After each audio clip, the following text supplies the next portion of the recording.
Dots on.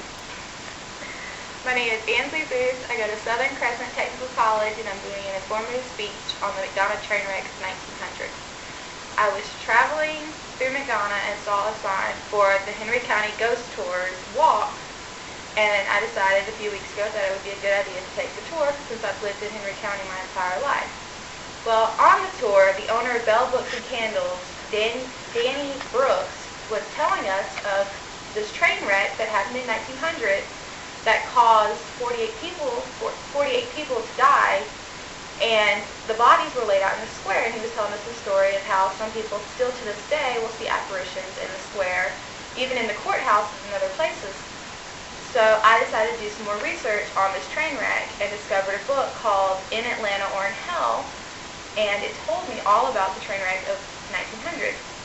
The story goes that on June 23rd, 1900, there was a train, the number 7, traveling from Macon to Atlanta via McDonough, and the train had stopped over in McDonough because of the weather. It had rained 3 weeks very badly, and the tracks had been very washed away in certain parts. Well, the conductor, J.T. Sullivan, believed that he could make it to Atlanta that night, no matter what anybody else had told him. He said to the other passengers, "We will be eating breakfast in Atlanta or in Hell." Well, at 9:45 that evening, he decided to continue on to Atlanta, no matter what anybody in McDonough had told him to do. He ended up going off the Camp Creek Bridge and killing everybody on the train except 2 people. The 2 people in the Pullman car, which happened to be the last car on the train, survived, luckily. Everyone else died either by drowning or by the fire that was caused from the train wreck. The next day, the 2 people who had survived got back into McDonough Square to warn everybody else what had happened, to get them to come out and look for the train wreck.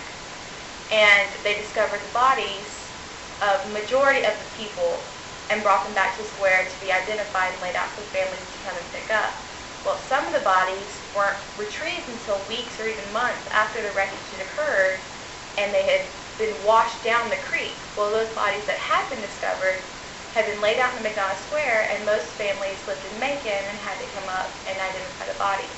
Well, those bodies that weren't identified were laid to rest in the cemetery there in McDonough, and some were never identified, and others were taken back to Macon to be buried with their families.